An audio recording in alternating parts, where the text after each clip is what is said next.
Então, gente, estamos iniciando o segundo momento da nossa Estamos gravando. e vamos chamar aí o João Carlos Luiz, né, para dar uma boa noite, deixar uma mensagem, comentar alguma coisa que foi falado no primeiro momento da roda, pelo Lincoln. É, E aí, vamos lá. vamos lá. Mas, Lincoln, você iniciou falando sobre o trabalho que vocês estão fazendo aí sobre o bicentenário da independência, né? E esse ano nós estamos comemorando, estamos aqui já nesse trabalho no centenário do Paulo Freire, né? Só que para o ano que vem, né, nós estamos aqui envolvidos já com uma série de pessoas, né, para uma sequência de centenário da melhor qualidade possível, né? O, o Silvio Tender me falou que ele está fazendo um documentário sobre o Leonel Brizola, que ano que vem completa 100 anos também. Junto a ele, nós temos o grande educador, nosso Darcy Ribeiro, que completa 100 anos. E 100 anos da Semana de Arte Moderna de 22, né? Mais 100 anos da criação do Partido Comunista do Brasil, né? Então, nós vamos ter um leque de atividade sociocultural política para o ano que vem. E do primeiro ciclo do tenentismo também, a revolta do Forte Copacabana. E você me complementa aí que, no fundo, essa independência que levanta questões profundas, né, sobre a formação da sociedade republicana brasileira, vamos dizer assim, né, por uma Constituição de 22, que é discutível, etc. e tal, né? E, seguindo nessa questão da educação, que é um negócio que eu realmente... o Câmara Cascudo, né? Ele tem uma frase impressionante, né? Que ele dizia assim: o Brasil não tem problemas, só soluções adiadas. E dentro do contexto chamado educação, que você sabe que nós temos uma trilogia de educação fora o contexto geral do país, né? E que esse analfabetismo é insistentemente adiados, né? Sempre, né? De 30 em 30 anos ou 40 em 40 anos, o processo de alfabetização do país é violado por questões políticas, por entendimentos, etc. e tal, né? E, por incrível que pareça, eu estive fazendo aí um projeto aí e eu vejo que essa questão vem da Revolução Francesa, né? Que era a emancipação, né, intelectual. Eles já falavam, uns três grandes educadores oriundos da Revolução Francesa, né? Que veio até fazer parte até do projeto que eu te mandei para você dar uma lida, né? O cara traz para o Brasil, em 1840, né, as ideias de Jean-Jacques Jacotot, que ele já trazia essa teoria, né, ensinamento universal, né? Eles já traziam essa concepção e ele adota esse modelo do Jacotot na formação de médicos homeopatas aqui no Brasil, né? Ele cria o Instituto Panecástico, que eles chamavam, né? Que é exatamente o método emancipatório, né? Eles chamam de o panecástico. Ele criou um Instituto Panecástico aqui em 1843. Um negócio relacionado sempre à questão do saber, do conhecimento, da formação de pessoas, terminar com esse analfabetismo, né? É um processo violento, né, na história, né? Basta a gente ver mesmo nossa trilogia histórica, que é o Anísio Teixeira, eu que sou de 1956, com 7 anos, em Salvador, eu ainda peguei um princípio de educação lá, baseado nos projetos de Anísio Teixeira, né? E não é à toa que ficava aquele orgulho todo baiano sobre as inteligências, não é também não. Ele colocou lá na infraestrutura de Salvador, na Bahia, né, um processo de educação muito avançado, né? Isso tem escola parque e outras mais, né?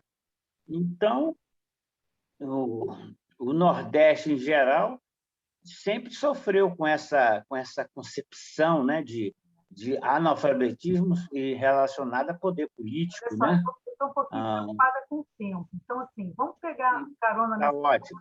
nessa tua fala. Eu só queria comentar essa fala Pois é, ia passar a bola João, para você comentar, Limpo. Fala aí. do João Carlos, porque eu acho que é importante. Ele levantou uma questão, não de forma explícita, mas que me lembrou um debate que chegou a ocorrer no Brasil bem antes de Paulo Freire,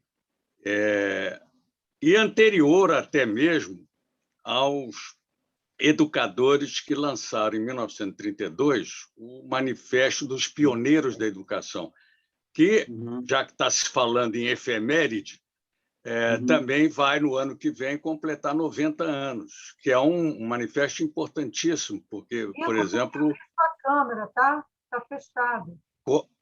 Está fechada? Ah, não sei se você consegue abrir, vamos ver. Ah, tá. Abrir. Agora Beleza. Sim. É bem melhor. Eu estava falando no escuro aí para vocês. Mas apareceram você e sua netinha aí. Retomando aí, eu estava me lembrando o seguinte, que esses pioneiros do Manifesto 32, né, que Anísio Teixeira, aliás, foi um dos cabeças, nos nomes privilegiados desse grupo, eles chegaram a discutir, retomar uma ideia que veio lá do início do século passado, que foi do Manuel Bonfim, que lançou um livro interessante sobre a América Latina, Males de Origem. E, ao mesmo tempo que ele denuncia as razões pelas quais todos os países latino-americanos, incluindo, claro, que o Brasil, que sempre deu as costas para a América Latina, embora seja um país mais importante do ponto de vista estratégico, territorial, né, de toda a América Latina. Então, além de ele apontar as razões dessa nossa dependência estrutural crônica, né, que a independência, evidentemente, não resolveu, só formalizou a presença das classes dominantes, que são herdeiras dos velhos donatários das capitanias hereditárias e tudo mais. Mas o Manuel Bonfim ele levantou a questão que tem muito a ver com a educação.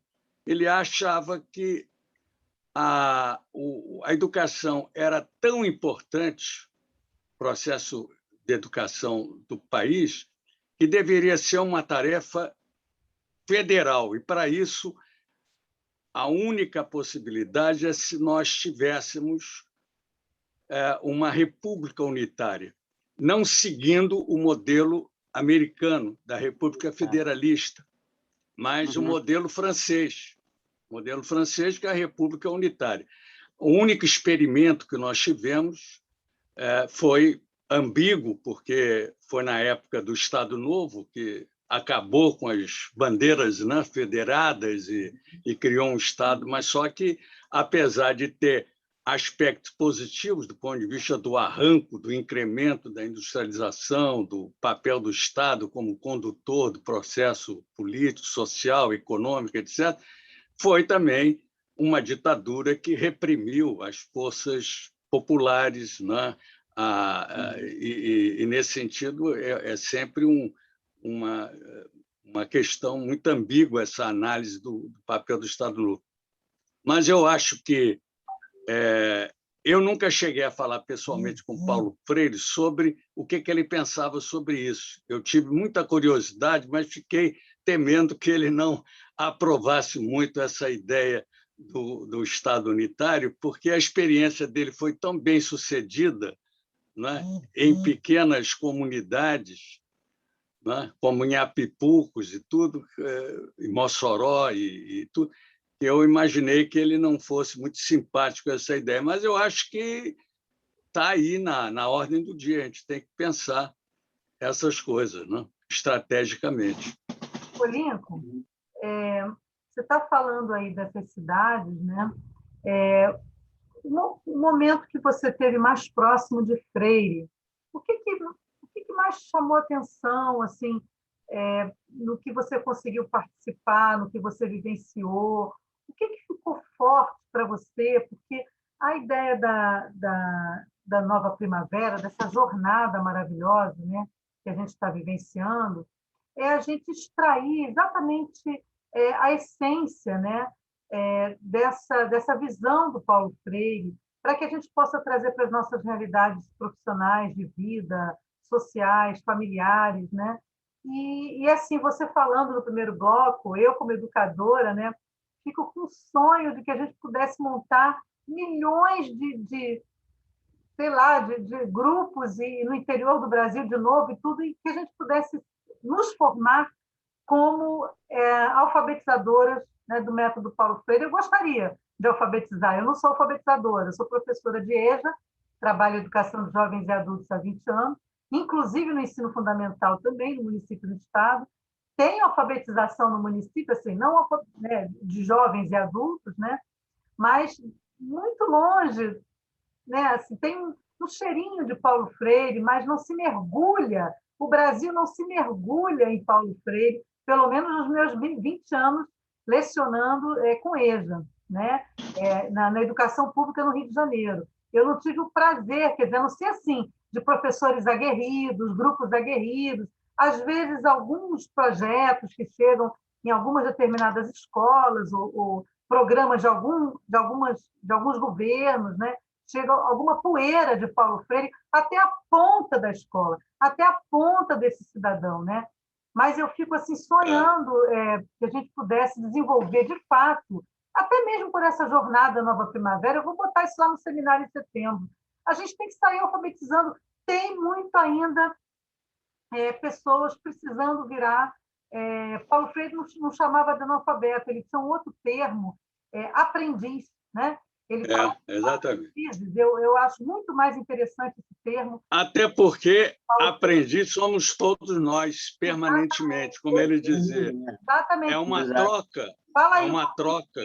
Porque tira dessa visão de analfabeto, que foi uma visão separatista da sociedade, e eles são aprendizes, né? E inclui o professor na roda. E eu sou apaixonada por essa visão e gostaria muito de ajudar o Brasil realmente nessa e a concepção do Paulo Freire ultrapassa a ideia de método de ensino, porque na verdade, uma filosofia de vida. Ele mesmo dizia que não precisa você ser uma educadora formada, qualquer pessoa pode perfeitamente praticar essa relação entre pessoas que sabem alguma coisa e troca com outros que sabem outras coisas. É um processo de interação e, é claro, que baseado sempre na pesquisa vocabular da comunidade, do lugar.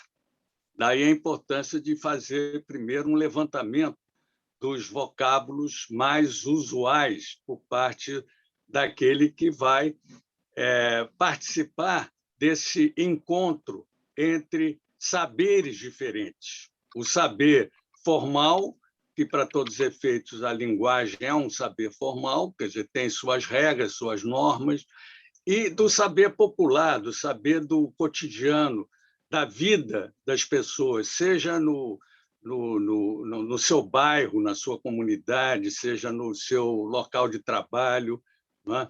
E o que mais me encantou em Paulo Freire foi exatamente essa simplicidade de traduzir de forma tão clara e, ao mesmo tempo, tão convincente, porque é preciso convencer as pessoas que têm alguma dúvida sobre a eficácia daquele processo de aprendizagem.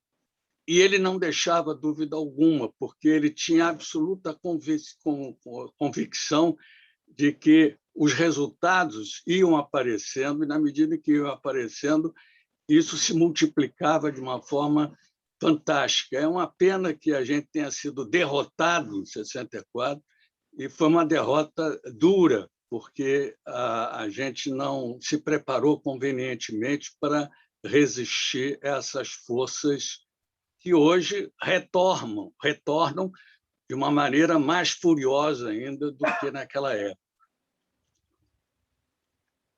Então, eu acho que esse exemplo... Que você lembre, assim, e que te marcou, além do que você já comentou, né?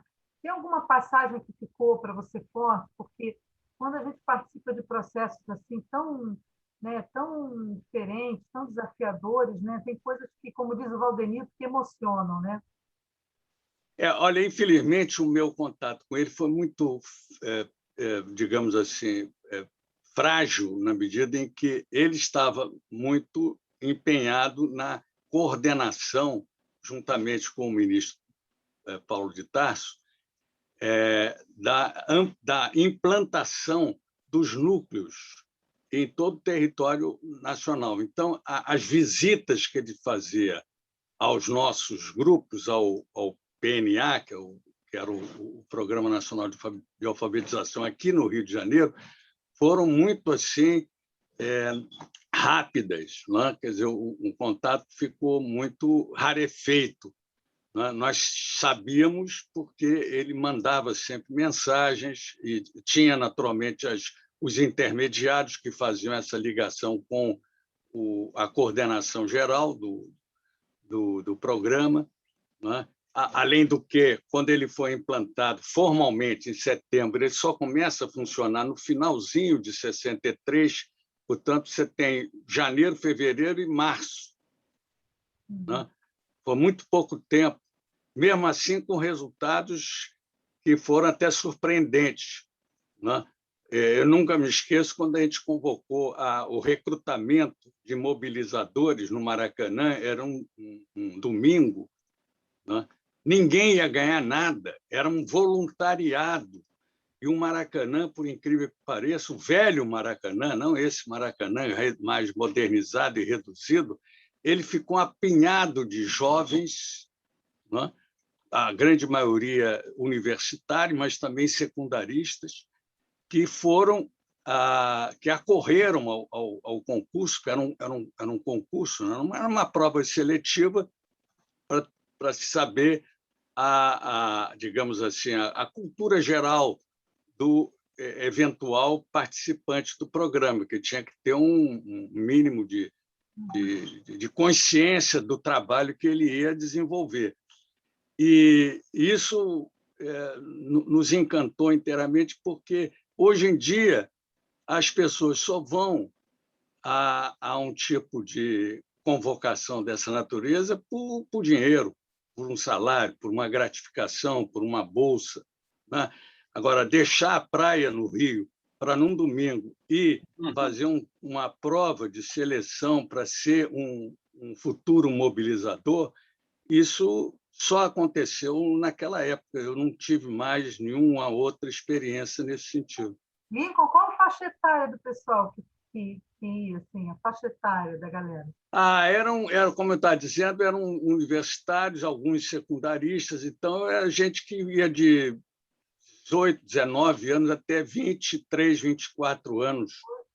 Tinha alguns um pouco mais velhos, mas esses, em relação ao conjunto, talvez não chegasse nem a 10%. Né? O grosso mesmo eram então, jovens dessa faixa. Desenvolvimento da juventude, né?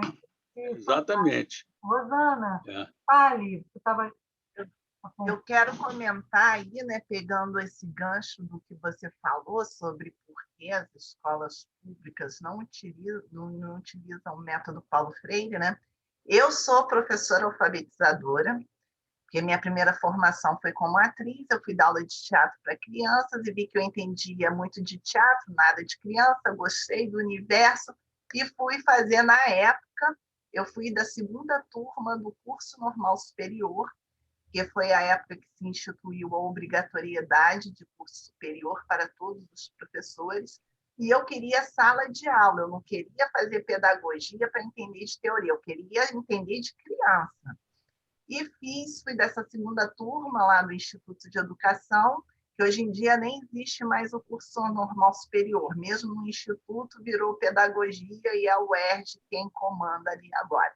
Mas foi um curso riquíssimo, porque a gente era isso, nós somos formadas para a sala de aula. E eu me especializei em alfabetização, que sempre foi a minha paixão. No município, eu alfabetizei até autista.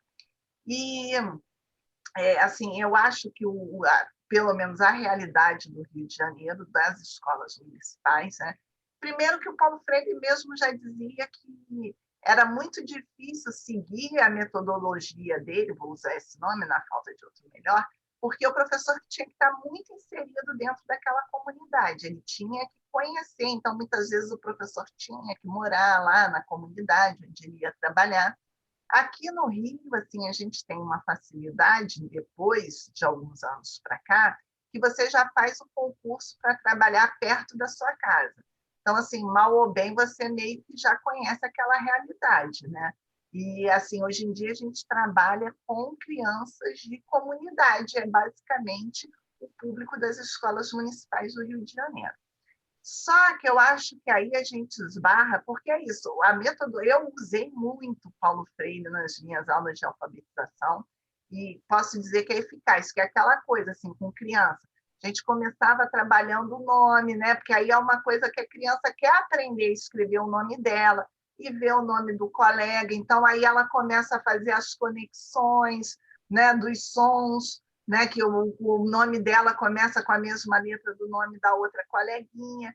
Enfim, e conhecer Paulo Freire, para mim, foi tão importante até na minha outra profissão depois, que é a arte-terapia, que vem justamente dessa junção da educação com a arte, que eu já tinha, que ali na escola eu comecei a ver o efeito terapêutico da arte, e a questão da leitura de mundo que Paulo Freire traz, né? Que muitas vezes aquela pessoa não sabe ler e escrever, mas ela traz uma leitura de mundo.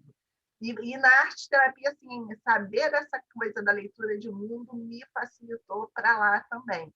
Então, assim, o que eu acho é que no Brasil ninguém faz, no exterior se usa e se aplica muito mais a metodologia do Paulo Freire, inclusive nas escolas públicas, aqui não se usa, e eu acho que é por uma falta de formação dos professores, porque a nossa rede municipal do Rio é formada por uma rede de professores mais idosos. A juventude no Rio de Janeiro, ninguém quer ser professor. As meninas que entraram comigo no meu concurso de 2008, as jovens saíram todas. As que moravam com pai e mãe, quando viram que a realidade, porque a realidade da Zona Sul do Rio de Janeiro é punk, pode ser que em outros lugares seja melhor, as meninas que era uma época de muito concurso, quem podia fazer outro concurso e fazer outra coisa foi embora. Sabe, eu vejo os professores do Rio, na sua maioria, têm de 50 anos para cima. E não tiveram essa formação. E aí eu via também amigas minhas professoras, que também trabalhavam no primeiro, segundo ano, assim, com um caderninho passando atividade para o aluno lá de 1960, entendeu? Ela se formou, começou a usar aquilo e assim, as crianças de hoje não aprendem mais daquela forma, não tem como, né? Mas existe uma certa acomodação pela desvalorização que o professor passa, pelo salário, que é o professor que sustenta uma casa. Pô, teve um ano que eu trabalhei 3 turnos, gente. Eu falei para mim mesma, nunca mais, porque é desumano. Você acaba o ano, todo ano, meus primeiros 15 dias de férias era doente, de estresse, de estafa.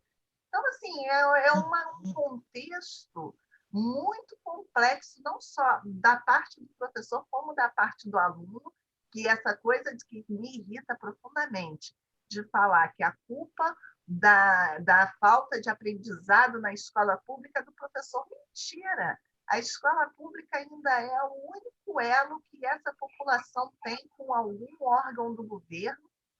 E aí você tem aluno que precisa de atendimento médico e não tem, atendimento psicológico e não tem, e aluno que é espancado dentro de casa. Quantas vezes a criança chega na escola sem ter comido, sabe, machucado, e você vai perguntar o que é, e aí foi no pai, foi no seu irmão, foi no seu que agrediu, e a gente tem que dar. E aí ele só tem um ambiente alfabetizador dentro da sala de aula, ele só vê número, só vê letra. Naquelas 4 horas que ele passa na escola, sabe? Quantas vezes eu não passava dever de casa porque eu sabia que o aluno não tinha um lápis para escrever, gente, é fato, sabe? Às vezes, se você manda o material para casa, eu ficava com o material na escola, porque às vezes você manda para casa e o material não volta, porque perde, porque, enfim, é um rolo.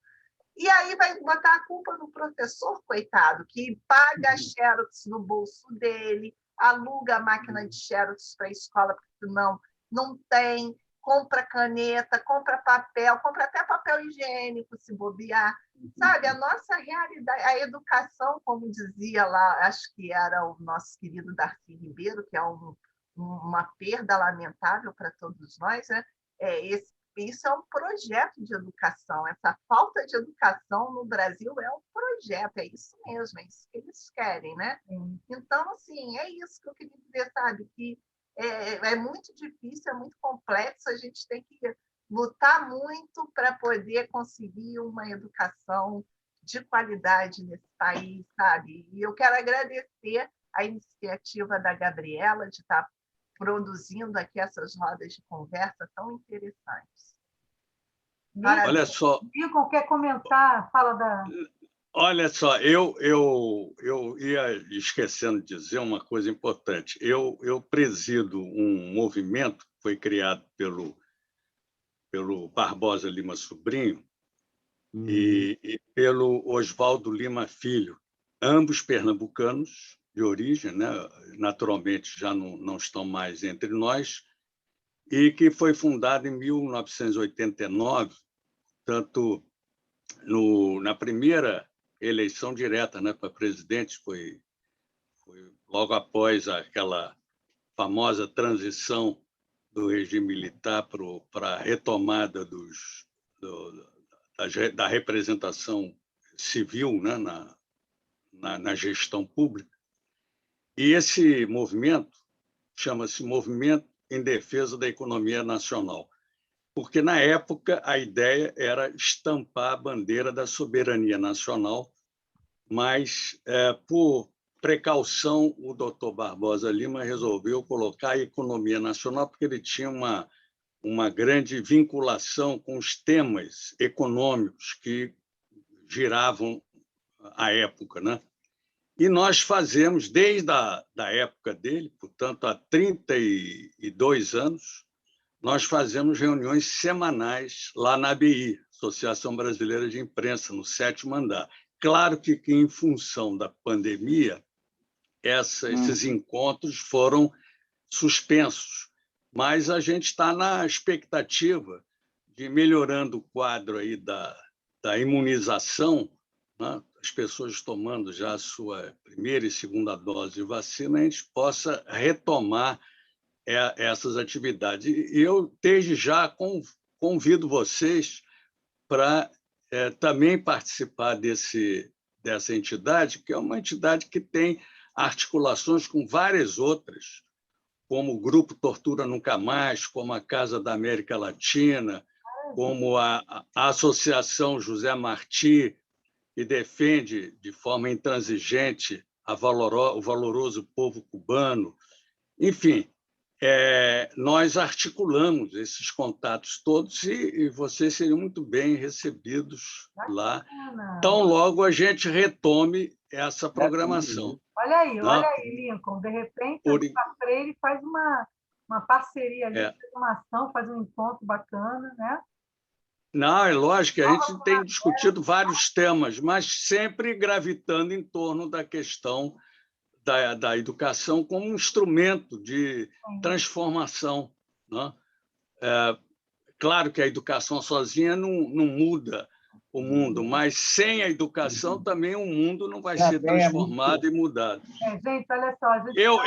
Eu vou pedir apenas permissão a vocês para encerrar a minha participação, porque, como eu estava dizendo para a Gabriela, hoje eu estou vindo uma segunda live, a primeira durou mais de 2 horas, e hoje eu estou um pouco assim cansado.